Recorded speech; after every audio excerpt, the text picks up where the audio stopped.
안녕하십니까. 행복으로 가는 동행 32회차 서길동입니다. 오늘은 상처 없는 새가 어디 있는가 하는 내용을 살펴보려고 하는데요.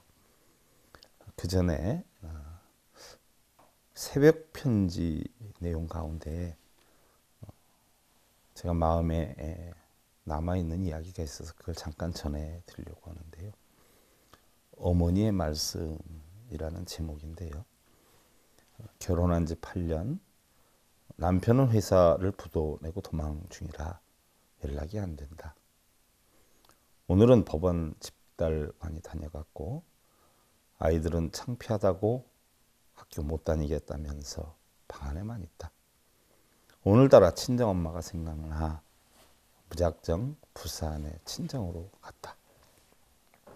엄마, 너무 힘들어요.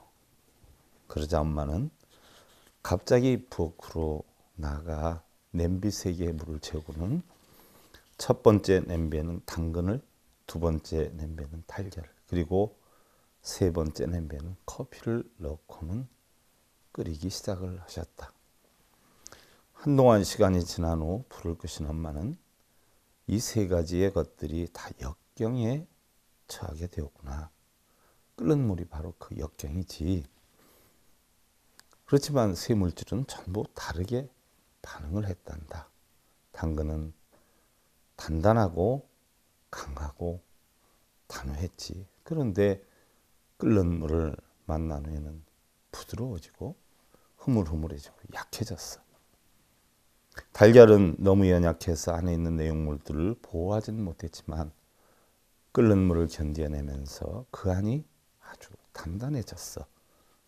그런데 커피는 끓는 물에 들어간 뒤에 물을 변화시켜 버렸단다. 힘드니? 그럼 힘든 상황에서 너는 당근이니? 아니면 달걀이니? 아니면 커피니? 어머니의 말씀을 듣는 순간 나의 눈에서는 한없이 눈물이 나왔다. 우리는 절망과 고통을 통해서 비로소 삶의 의미와 가치를 발견하게 되죠. 베개의 눈물을 적셔 본 자만이 삶의 아름다움을 느낄 수 있다는 것인데요. 어느 날 상처를 입은 젊은 독수리들이 벼랑으로 모여들기 시작을 했어요. 날기 시험에서 낙방한 독수리, 짝으로부터 따돌림을 받은 독수리, 그리고 위에 독수리로부터 할퀴임을 당한 독수리 등 그들은 이 세상에서 아마 자기들만큼 상처를 받은 독수리는 없을 것이다 라고 하는 생각을 했어요.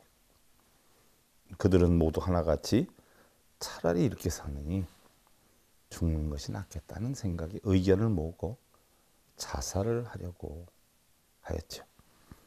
이때 파수를 보고 있던 독수리 중에 한 용맹스러운 영웅이 쏜살같이 내려와서 그들 앞에 서서는 죽음을 말리는 거예요. 왜 자살하고자 하느냐? 괴로워서 그렇습니다. 그러자 영웅 독수리는 나는 어떤가? 봐라. 나는 상처 하나 없을 것 같은가? 내 몸을 봐라. 하면서 영웅 독수리는 자기의 날개를 환하게 폈어요. 그러자 여기저기 온몸에 상처 투성이가 적지 않았죠. 이건 내가 날기 시험 때 솔가지에 찢겨 생긴 것이고 또 이건 내 클 때 윗 독수리들한테 핥힌 자국들이야.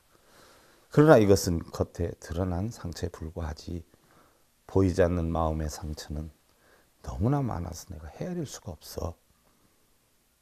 그리고 영웅 독수리가 다시 조용히 이야기를 했어요. 자, 다들 힘내고 일어나서 날아보자. 상처가 없는 새들이란 이 세상에 태어나자마자 죽은 새들뿐이 없어. 이 세상을 살고 있는 우리 가운데 상처가 없는 새가 과연 어디가 있겠느냐? 자, 우리는요, 인생길을 가다가 보면 슬픔도 있고 절망도 있고 또 고독도 있어요.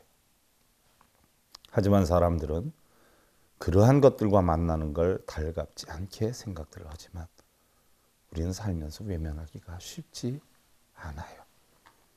가다가 옆에 앉아 이야기를 나누는가 하면 때로는 그러한 것들과 손을 잡고 동행을 하기도 하지요.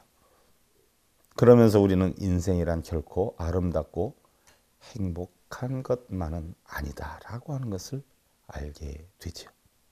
그리고 슬픔이나 괴로움도 언젠가는 기쁨이 되기도 하고요. 또한 언젠가는 행복이 되기도 하지요. 그리고 오랜 날들이 지나고 보면요, 흘러간 넛들은 모두가 아름다운 인생이었다 하는 것을 느끼게 되지요. 자, 우리 불자님들 모두 아름다운 인생 만들기를 기원드리면서요, 행복으로 가는 동행 제32회차 서길공이었습니다. 감사드립니다, 여러분들. 자, 성불하십시오.